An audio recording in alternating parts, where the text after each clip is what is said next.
big sky, big potential.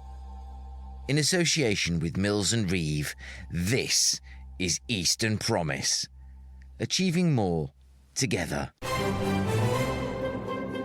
Welcome to Eastern Promise, the podcast that's a guaranteed winter warmer this chilly January, with more tales of awesomeness that only the east of England can provide. And trust me, this week is no exception.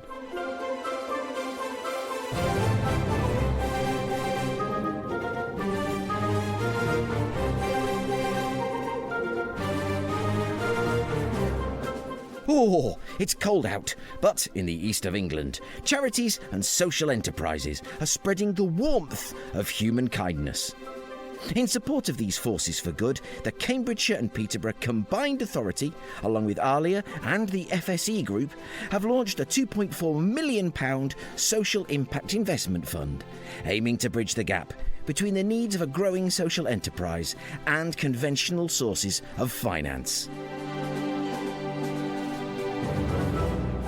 So join me, Mike Rigby, to dive into the purposes and practicalities of the CPCA Social Impact Investment Fund on this week's Eastern Promise.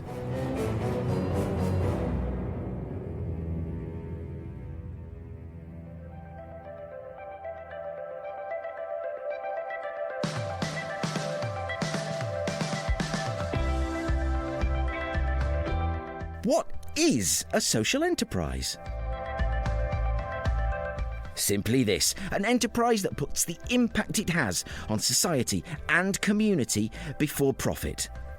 Whilst charities are probably the best known form of social enterprise, today there are several models for the budding social entrepreneur. For instance, you're listening to the podcast of a social enterprise right now. Yes, Eastern Promise is a not-for-profit community interest company.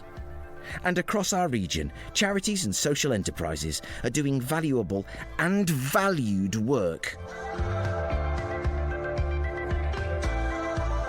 To support social ventures based in the Cambridgeshire and Peterborough region, focused on creating social impact, reducing inequalities and contributing to economic growth, a £2.4 million social impact investment fund has been launched by the Combined Authority in partnership with the FSE Group and Allia.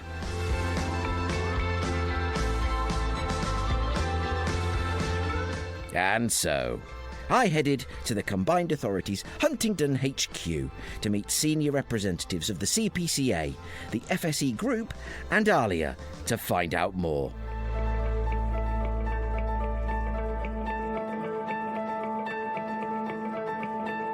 Well, I love conversations like this because it just sends out sort of hope and knowledge and opportunity and potential into the ether. And we're here today to talk up to the Cambridgeshire and Peterborough Combined Authority and partners. And so I'm going to start with my first guest to my right, although you can't see that, and he's going to introduce himself now. My name's Gary Parker. It's great to be here. Thank you very much for inviting me along. And I am the Business Development Manager for a company called the FSE Group, which stands for Funding Scale-Up Enterprises. The FSE Group have been around for over 22 years. We're a community interest company ourselves, so we are focused very much on ethical lending and financing and funding for businesses that are looking to grow and expand and who need access to money in order to do that, but perhaps have struggled in the past to access mainstream funding. So we all know, we've all heard stories of people saying, well, I've spoken to my bank and for various reasons I'm not quite eligible. I think you can stop it. I've spoken to my bank, yeah. And the conversation ends there. Well, we try and help those businesses that have maybe struggled a little bit in the past but need access to some funding in order to help them either buy new equipment or machinery or invest in technology or hire new staff. So we're sometimes referred to as gap funders, so we fill that gap. And we work in partnership. That's our sort of preferred operating style. So in this instance, we're working as a partnership group with CPCA, but we've worked with other local authorities and also the British Business Bank. Do you know, I love it. Being a community interest company, as Eastern Promise is, I do love a CIC. It's brilliant. Iain, tell us more about yourself and what you do. Yes, good afternoon. My name is Iain Crighton, and I work for Allia Impact. We have several arms to the company, but Allia Impact is the one I remember most easily. And I have multiple roles. I'm a business coach there. I deliver workshops there for businesses. And I created almost my own title just because of my age, I think.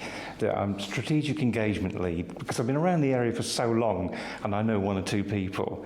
And I'd say it's probably the best job in the world, because all I do is wander around talking to people and drinking coffee and build new relationships. That does sound good. But Allia is very much focused on creating a positive impact in the world. And it's positive impact for people, place and planet. I know it sounds a bit trite, but it works.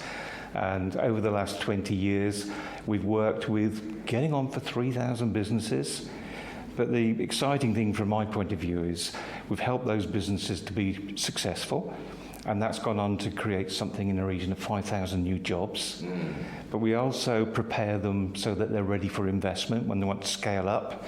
And the running total, we kind of keep an interested watch on. 125 million is now, we've helped these businesses to bring in for investment to scale up. So it's a really exciting thing where somebody walks through the door and goes, Iain, I've got a great idea for business. I go, right, let's start at the beginning. And I always use sort of building, construction analogy, and I say, look, if you're going to build a wall, you've got to have a good foundation, otherwise it's going to fall over. Same applies to business. Let's get all the basics right, and then we can see how exciting this is going to become. Al, if it feels a bit weird because we've just recorded a podcast previously, and I'm now going to have to ask you to repeat your introduction, but people want to know. Absolutely. So I'm Al Kingsley, and I'm chair of the Cambridgeshire and Peterborough Combined Authority Business Board. So as well as having a role myself as the CEO of a technology company, we have a cluster of the business board of representatives across many of the different sectors that provide insights, guidance and shaping in terms of effective investments and what we're doing as a combined authority. And as part of the extended devolution, there rightly within every authority is a requirement to have that sense of business voice at all stages and all paths when we're looking at where we do investment. Obviously, in the case of the conversation we have here, we have funding coming in, gain share funding coming into the combined authority, and some of those funds get put. We have great people that we know and trust as fund managers to take that and deliver, but we're trying to make sure from a business perspective that we've got that balance between supporting small business, supporting those which will have social impact, as well as potentially fostering some of the bigger projects that are happening in the region.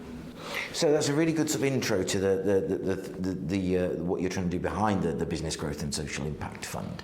So I'm just going to ask the other two to weigh in a second, but do you want to just give us a clue into, sort of expand on what you just said really, and give us a clue into your thinking on what you're hoping that the fund will deliver for the CPCA? Yeah, I think everyone has to remember that the role of a combined authority, and it's a growing role as part of the devolution process, is involved in being providing capacity and funding and resource to stimulate economic growth and broader benefit to our region. And so there are lots of these different big things we might see. We might see new roads appearing, and we might see better transport and connectivity links, and we might see investment on long-term projects, and we talked quite recently about investment in a university and all sorts of other bits and pieces. But alongside that, we have, as a combined authority, we have some priority sectors that we focus on, everything from advanced manufacturing to biotech to renewable resources and development there, through to kind of core technology and other strands, and agri-tech is another one. And we're always looking and saying, well, how do we find the way that we can stimulate the broadest base? I think we've already discussed, and I think it is alluded to, there's a huge growth of small startups, smaller businesses across our region. They are really the engine room of of the broader economic growth. And so we try to look at funds that can stimulate and support businesses that are on a journey. So sometimes startup is actually, they're past that, they're looking to scale and look to the next level. And that's a combination of resources and insights and advice and guidance, that parallel between the two. But there are also organisations where the measure of their impact across our broader set of ambitions is not just financial. There can be a bigger social impact, whether that's becoming a cohesive link that adds value to a community, provides support to a community. Sometimes, of course, it creates jobs within a space. But we know there are different anchor points across our region and communities that have much more impact than just simply creating jobs. So separating that sense of supporting businesses on a growth journey with ones that can have a broader social impact is why you see there are these different funds trying to make sure that there's something for everybody. So, Gary, perhaps ask you to sort of expand again on what kind of businesses will be engaging in these funds and what kind of applications are you expecting? Yeah, it's really interesting. And listening to Al's explanation there, I think it kind of brings home the fact that this is a particularly, in my opinion, a particularly well thought through project, but as part of a much bigger programme of activities and events and ambitions that the CPCA have in terms of pulling together all those different strands. We talk about funding for business growth, which can sometimes sound very straightforward. You know, a business needs to buy something in order to grow, so you provide money and off they go and everything is fine. But of course, it's not as simple as that. You know, if a business needs to scale up and increase its capacity, it might require additional people. Those people need to be able to get to work. So automatically you're talking about transport links, you're talking about parking facilities, you're talking about all sorts of other things that come with that, other challenges that those businesses have. And so just giving people money or giving them access to funding is not enough. You need to have all those wraparound support services, which is where Iain's colleagues and the team at Allia are so important, because it's providing coaching, consultancy, advice, support, contacts and connections, which we supplement with access to money. So it's very much a team effort. That's the thing I want to sort of throw out there first. And that's where I think that's where we all sing from the same song sheet, which is, you know, we're looking bigger picture and we're thinking about legacy rather than just a short-term sprint to try and find a home for some money. So the types of businesses that we're looking for, from our point of view, the first thing is they need to be on patch, as it were. They need to be within the region so that So you should quickly define region for me. So for us, yeah, absolutely. That's a good point. So from our perspective, CPCA encapsulates 6 local authorities. You know, we have various different maps and postcode checkers. So if someone's not sure who they pay their business rates to or where they're located, we can very quickly tell them which area they sit within. Ideally, what we want to do is to make sure that we're reaching those hard-to-reach areas. So not just focus all the support in central Cambridge, which is fantastic, but is already served by lots of science parks and technology centres. And if you go sort of further out to the edges of the territory, you'll often find that people are operating a lot more in isolation, and they don't have access to all of that great ecosystem and infrastructure that's already there. So it's important that we get out and about and we meet with people and we sort of go on the road, as it were, rather than just sit in central Cambridge and expect people to come to us. So that's the first thing, the location. The industry sectors, which again Al's alluded to, there is a green element to this fund. So we're looking for businesses that are doing something to do with green technology or carbon reduction or the move towards net zero targets, either for themselves, so they may be investing in their own processes and improvements, or they may be facilitating other companies doing that by creating products and services or innovations. So we've got a fairly broad remit there in terms of who we can talk to. They do need to be an SME, so by virtue of the fairly old standard definitions, it's limited companies with, I think it's less than £36 million turnover and 250 staff, which is a fairly big pot of people to be looking at, so that shouldn't be too problematic. That encompasses a lot of companies. And they need to have the ambition to grow, so that's the most important thing. This fund is about growth. It's not there to allow people in the nicest way to refinance existing debt and just shuffle money around. It's there to help them grow, to invest in their growth and future growth to the local economy. That's a really important point. So, Iain, thank you. I'll come to you now. And what's your when basically somebody walks through the door of this fund and gets to sit down in front of you? Talk us through the process that you. I mean, do you have a role in deciding what kind of funding would be appropriate for what they're trying to do, and at what point do you decide on whether eligibility? You're right, and it is a conversation. People will. I'll get an email say, "Oh, Iain, I've heard about this grant. How do I apply?" And first thing is, let's have a chat and see what it is you're doing and why you're doing it. And I suppose I'm a bit old-fashioned. I always tend to feel that with business ownership comes responsibility. And the clue to a degree with this fund is it's about a social impact fund. So what is it you're going to be doing with the money? What sort of project are you looking which will certainly grow the business, or it will create sustainability for the charity or the social enterprise? Will it create more jobs? And is part of the parcel possibly looking at the green agenda as well? So we just have a very general conversation about what it is they do, why they do it. And sometimes it's quite astonishing. I had a guy who's in the catering business, 25 years. And it's interesting, Gary, to use the word legacy, because I use that quite a lot with people. What do you want your legacy to be? And then we can start talking about the greater good, the impact they're going to create, the positive impact that they're going to create. And this guy had been in business 25 years in the catering industry, and he didn't really know what his legacy was going to be, but through various conversations, he understood that food poverty and the fact that children aren't eating well is a big issue. And he then came back and he said, "Do you know what, Iain? I think my legacy is going to be that no child in Peterborough will ever start the day hungry." Wow. All right, my goodness, that's amazing. He said, and I've spoken to all my team, and they've talked about, well, we'd probably need to recruit some more people if we're going to deliver that. Fantastic. Yeah. But they're all very, very excited about this positive impact that we as a catering business can have. Then he went, "I need to tell you something else, Iain, and it's going to sound really stupid." I said, "What's that?" He said, "Iain," he said, "it's taken me 25 years to find my purpose." And I went, "Do you know what? That's the least stupid thing I've ever heard. That is amazing." And if everybody I worked with could actually at some point say, "I now know my purpose." And this fund will help. Yesterday I had a very small charity, 3 ladies, and they were working towards helping reduce mortality rates amongst black families. Yeah.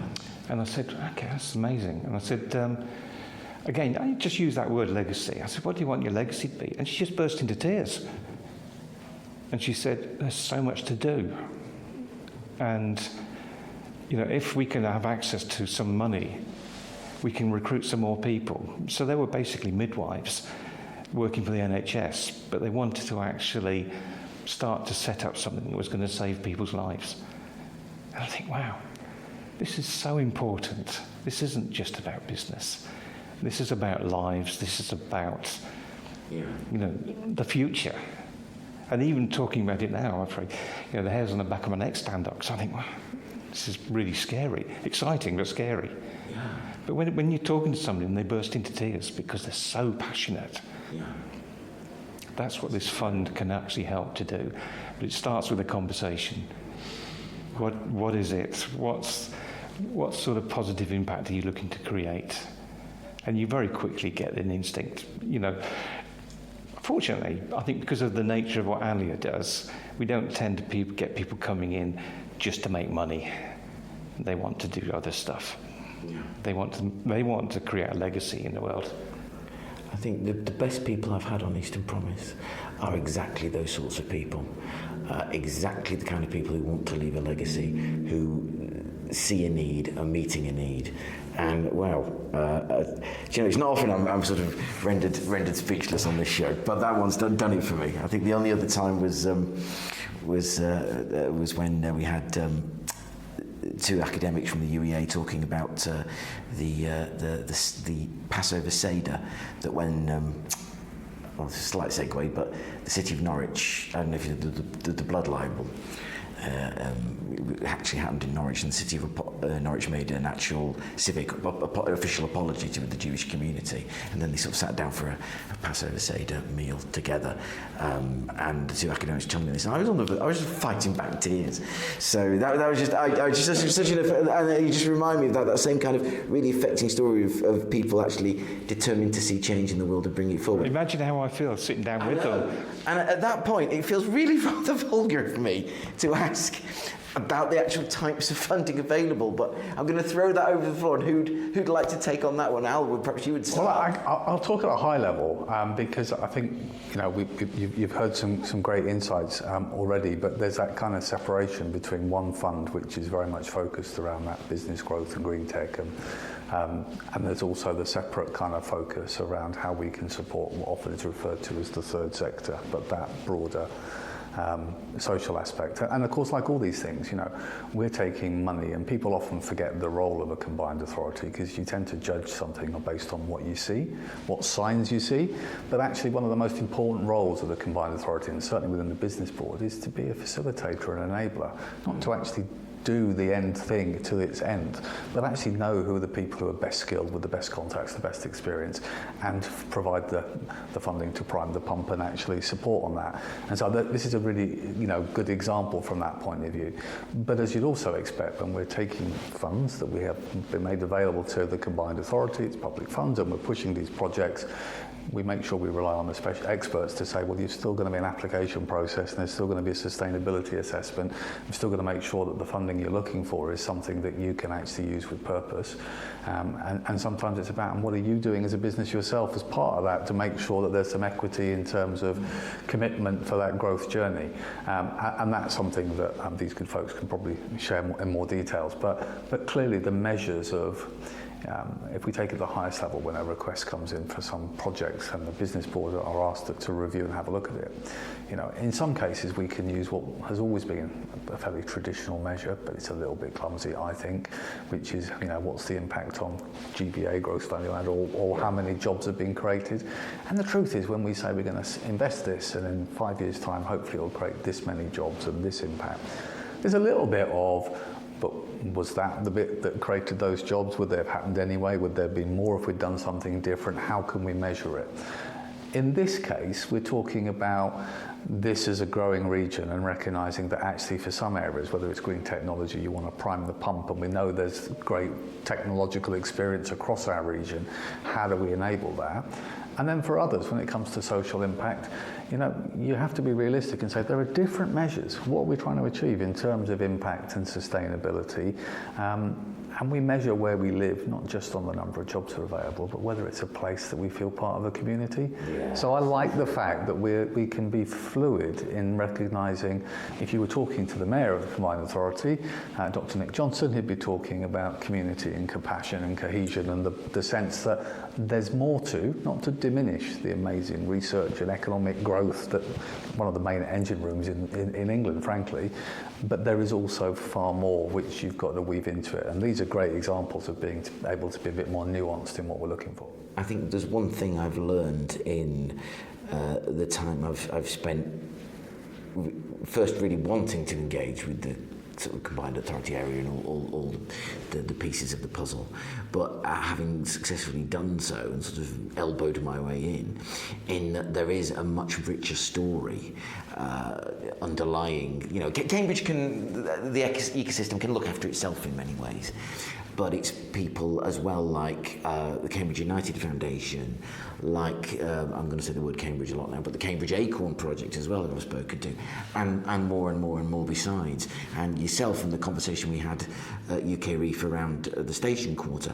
There's so much more going on that it risks kind of absorbing all the oxygen. But I would just add, Mike, just on that, and I think those points are really good examples. The bit we often see is the same's happening in Huntingdon and in Ely and in Peterborough. Peterborough and St Ives. Actually, there's a richness across our region, but there is different specialisms, different opportunities. And sometimes when you're looking at growth, you can either focus on growth on something that's already on a trajectory of growth, and you don't want to limit that, you want to make sure that continues. But you can also say shifting the dial in areas that have potential but haven't had the economic boost that they could have done can have a more significant overall benefit to the region. Because we see Cambridge, and I absolutely think Peterborough starts to fall into that conversation about aspirations and high growth. But what we always see is, but that's not necessarily where people live. That's not necessarily where the supply ecosystem is. And that supply chain is the knock-on value to our community. And people will acquire their knowledge and their skills and qualifications somewhere and then want the opportunity to travel within the ecosystem. So I think the more we talk about our region as a whole, whilst there may be an amazing beacon of research, we've also got other beacons of advanced manufacturing and agri-tech and other stuff. Well, we've got Paragraph. Just down here in Huntingdon, and yeah, it breaks my heart that I'm not in possession of a time machine or a helicopter, or that I don't get, and I absolutely want to get around all those places. I don't get to them enough. Even in Norfolk, it'd been 2 years before I even set foot in King's Lynn, which was an eye-opener, but I won't go into that now. And I'll ask Gary to sort of, if you will, get into sort of the guts of the money, what kind of money is available, what kind of things can people who are meeting these quite rightly, social or business sort of impact applications. What kind of money are they looking at? Yeah, sure. Obviously, that's a very important point. Just to pick up on the word that Al used a moment ago, nuanced, which I think is the most important thing with this programme. There are lots of layers to it. So if people are looking for short-term, relatively low levels of funding in order to achieve something quite quick, and a grant might be the most appropriate way to do that and the most efficient way to do it, then Iain and our friends at Allia are well placed to be able to advise and support on that, and also loans up to a certain level. Where we at the FSE Group come in, our background is managing larger funds. So currently we have about 20 funds across England and Scotland totaling about £350 million. So our area of expertise is looking at commercial ventures that have high growth potential and need perhaps a little bit more funding, something not just short term, in order to allow them to take advantage of that growth potential that they have. So that can take the form of a loan, a commercial loan, short term from 12 months up to long term 6 years, or an equity investment. So if people are looking at sums of money, and maybe it's not just the money they need, maybe they're looking for an investor group that can bring knowledge and contacts and expertise in scaling and growing a business, then that might point them more towards an equity opportunity rather than just a loan. And Iain and I were at an event this morning with the Chamber of Commerce where we were talking about money on its own is fantastic, but if you can couple that with knowledge and guidance, that's a much stronger proposition. So that's where the equity side of things can be more helpful. The actual applications themselves can be from £100,000 to £500,000. And that doesn't have to be in one go. And just stress that people can either draw down the money in tranches, or they can come back and do a second application. As long as the total doesn't exceed £500,000, they don't have to, do the whole thing in one go if it's not appropriate for them to do that. But we've got the facility to help up to that level, which for a lot of companies is exactly what they need. That kind of so how do you decide larger sums. Is it kind of, to use Iain's word, a conversation about equity investment versus loan? Or is that very much we're looking at what you're doing and we think this is most appropriate for you?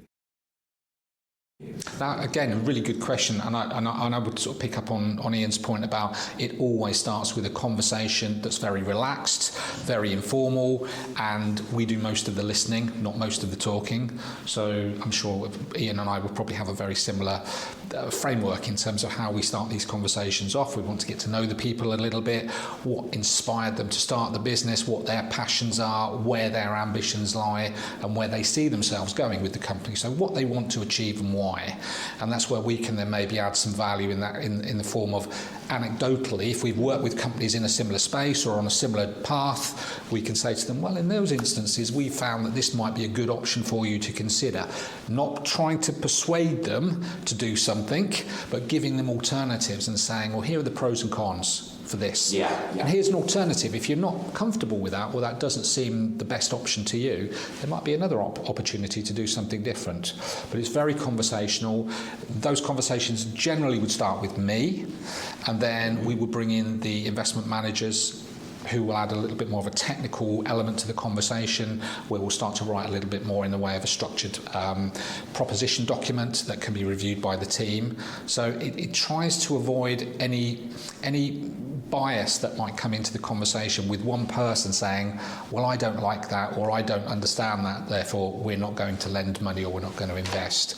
So it's much more of a team effort where we can have lots of different ideas and opinions, and it's consultative. That's the word I would use. Once sort of the decision's made, and for whichever of the two funds are progressing, what's the kind of monitoring? I know monitoring's a really harsh word, but how do you keep the sort of the guidance going? How do you sort of make sure that they don't run before they can walk, or they actually do start walking, or that they're not sort of overwhelmed by the process, and that I suppose, and how do you sort of... It's difficult to ask about the sort of metrics and measuring of the impact when some of these things are not quite measurable, but they're kind of intangibles. That was what I was looking for. I think you've probably been listening into some of the conversations we have, because I get everywhere. Quite often people will come in and go, how do I get a grant? And it's almost, what do you want a grant for? Well, I want to get my money. Yeah, I want to get my business going, or my charity going, or whatever. And I said, well, okay, let's just step back a bit. We'll keep that on the table, but let's find out about what it is you're doing, why you're doing it, what you'd use the money for, what the outcomes are going to be, and start looking at probably the next 2-3 years.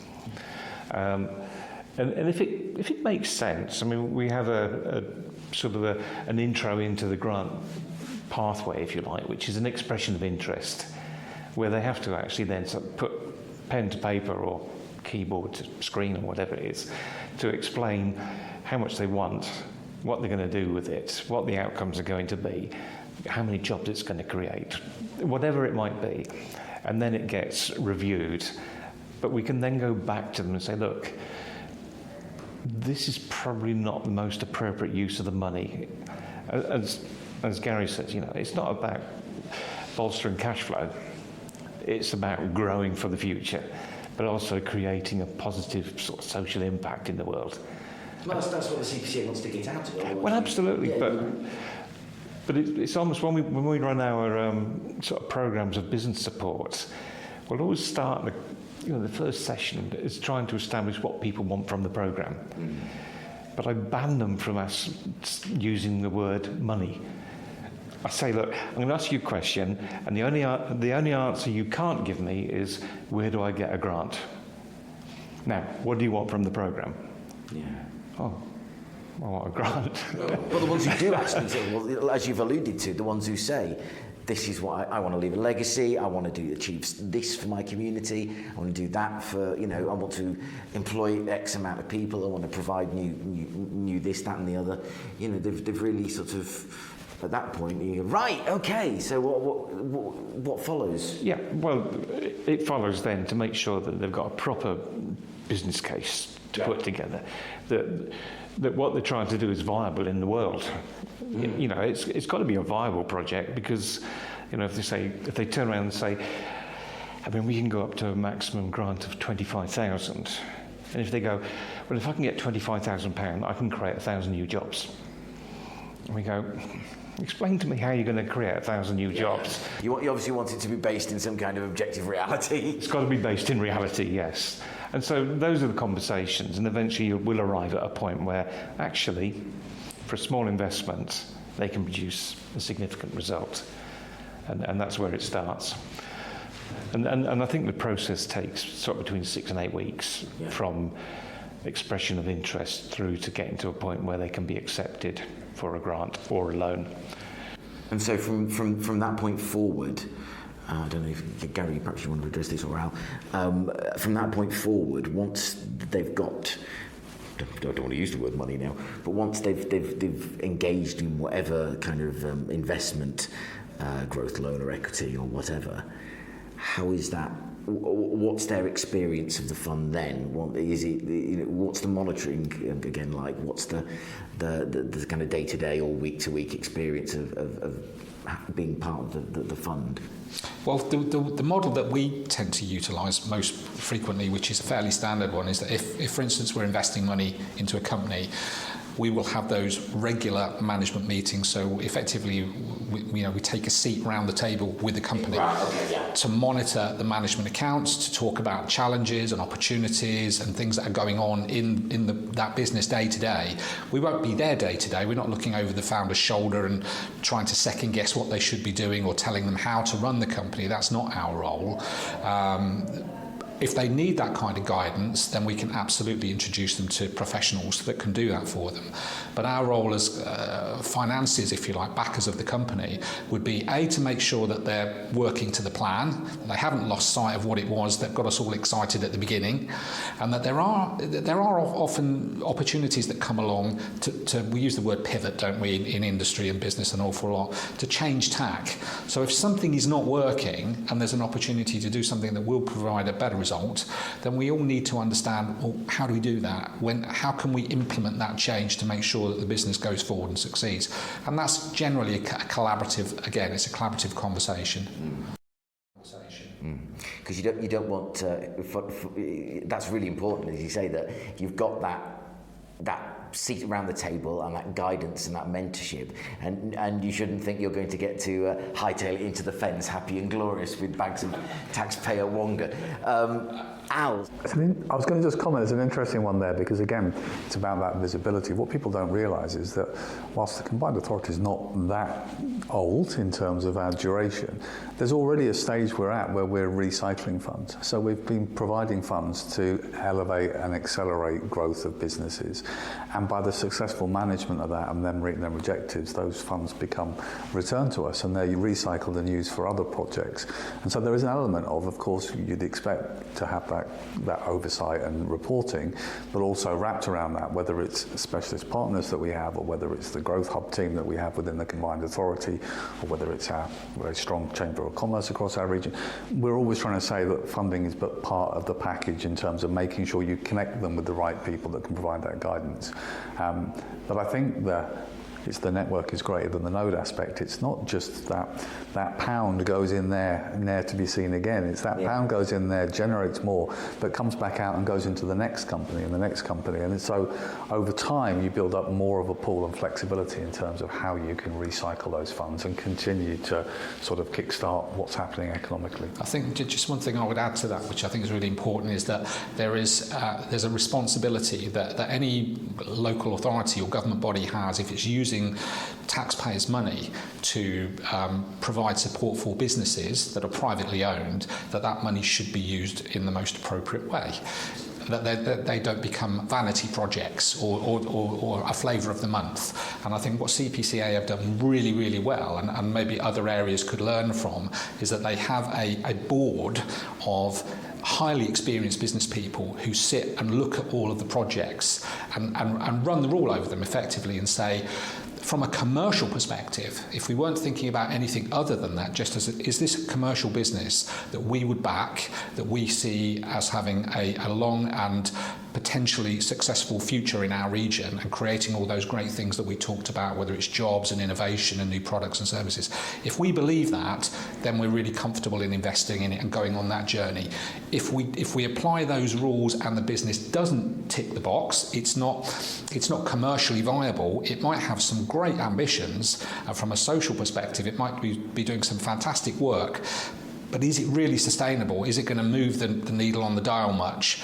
Then you have to sort of make a judgment call, because the pot of funding is finite. Yes. It's not a well that has no bottom to it. We can't just sort of throw money at things speculatively and say, well, one day one of them will have some success, and that will cover the costs of all the ones that have failed.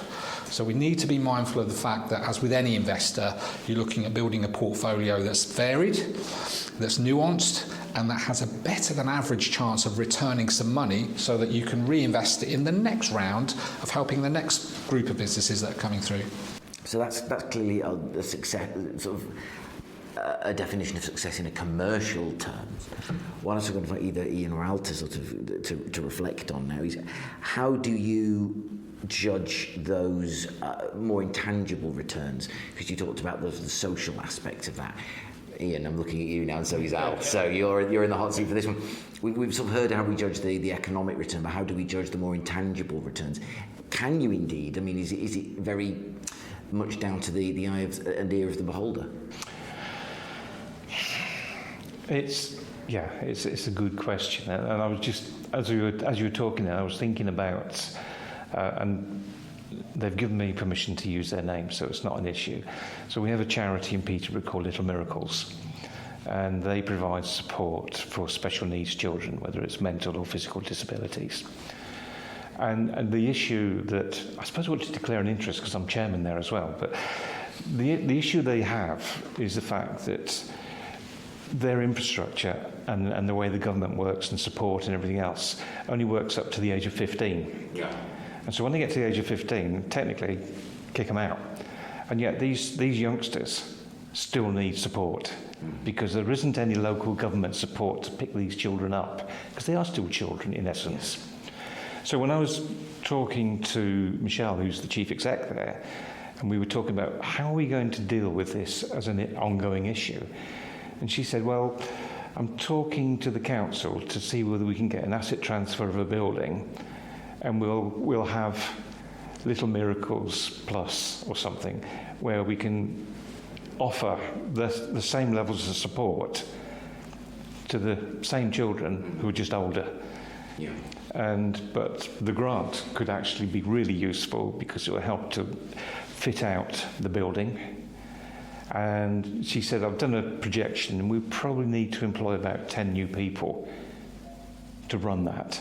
But what we're doing is we're taking a huge workload off local council potentially. So from a social impact point of view, it's huge. And it's not just the children, it's the parents, it's the families, it's everything that goes around it. I know, yeah. So if they apply, they get whatever amount of money and they do this. I mean, because I'm very close to it, I can see what's happening, but I can feel and see and measure the impact that is going to be from that grant.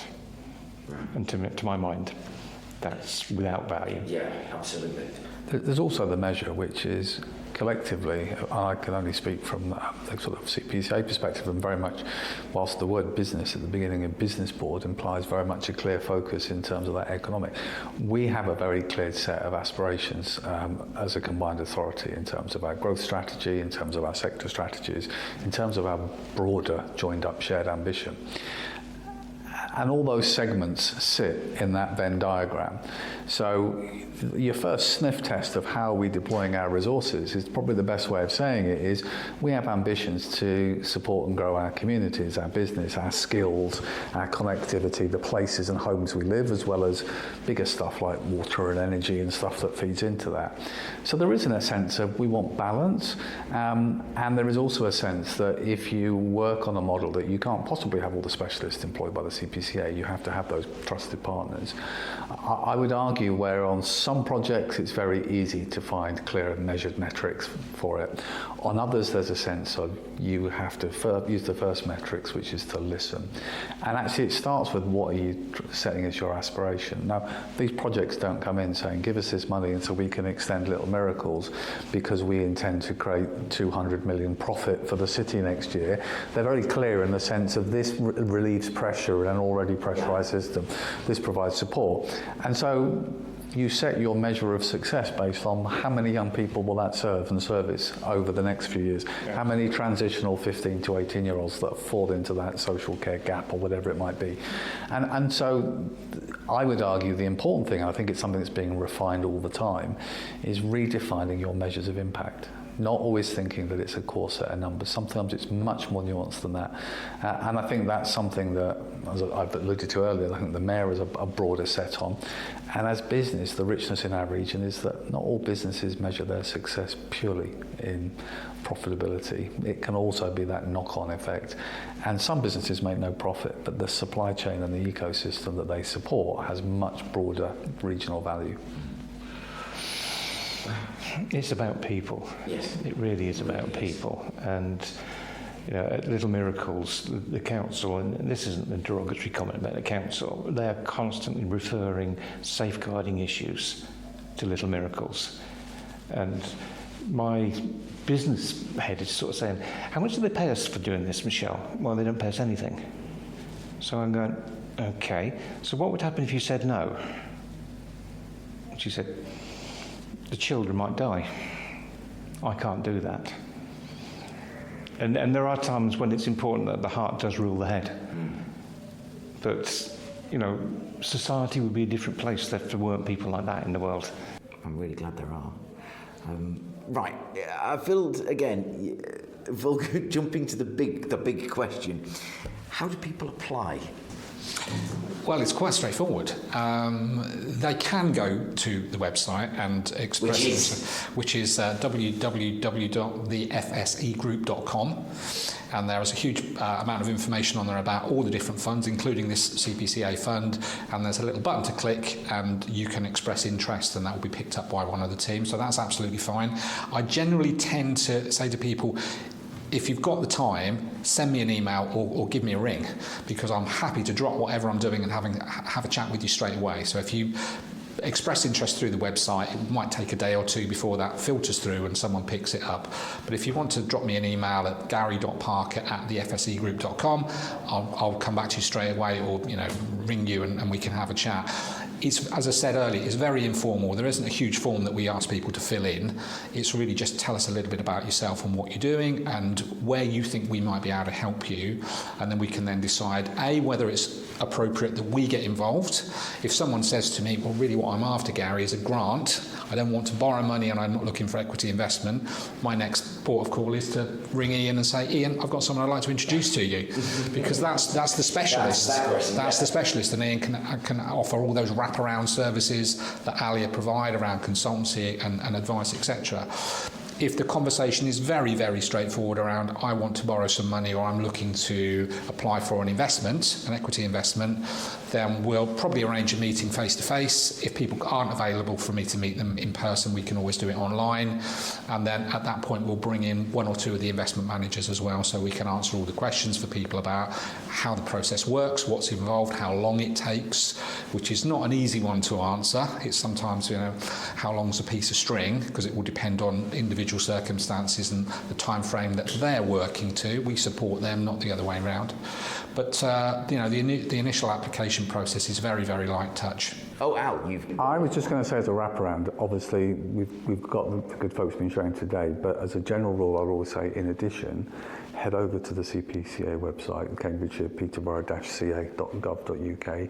You'll find there's some pages, what we deliver on business, and there's lots of different things happening on there as well. So I think the important thing is you may listen to this and think this is exactly what I'm looking for. I now know who to reach out to, and perhaps Iain can share his details, but there's a second part, which is sometimes there's other things happening as well that might also be of relevance to you, and I think the more you're aware, the more you see, better opportunities. Iain, do you... I was going to say, I'm feeling left out here. I really need to make sure people know it's allia.org.uk, and there's details on the website. Do you just want to spell out Allia for us so people don't... Yes, A-L-L-I-A. There's the two L's in Allia, A-L-L-I-A. Yeah, and if anybody wants to send me an email, they're very welcome, and it's Iain.Crighton, and I have to say it's Iain the proper Scottish way, IAIN.Crighton@allia.org.uk.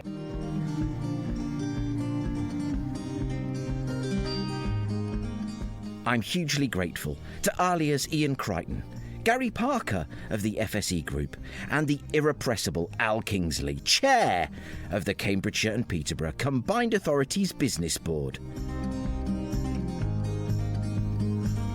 If your social enterprise is eligible for the CPCA Social Impact Investment Fund, unlike Eastern Promise, we're registered in Norfolk, then the further details you need are in the notes to this podcast.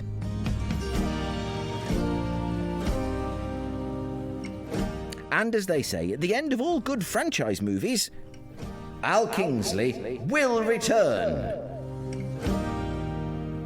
next month in fact, to discuss the extraordinary story of Anglia Ruskin University, Peterborough, along with its principal, Professor Ross Renton. Make sure you catch that one.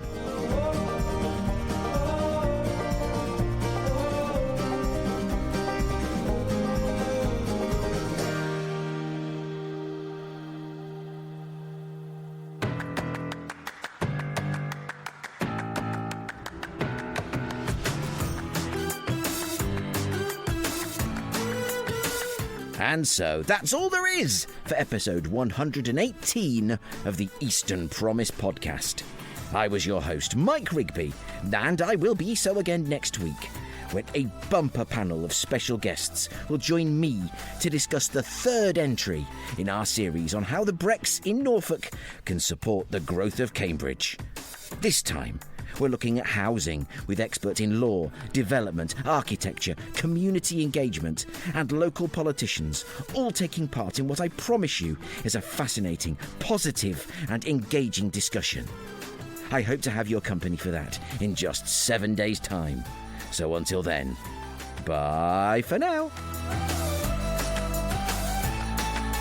To hear other episodes of the Eastern Promise podcast and to find out more about what we do, go to our website at easternpromise.org.uk.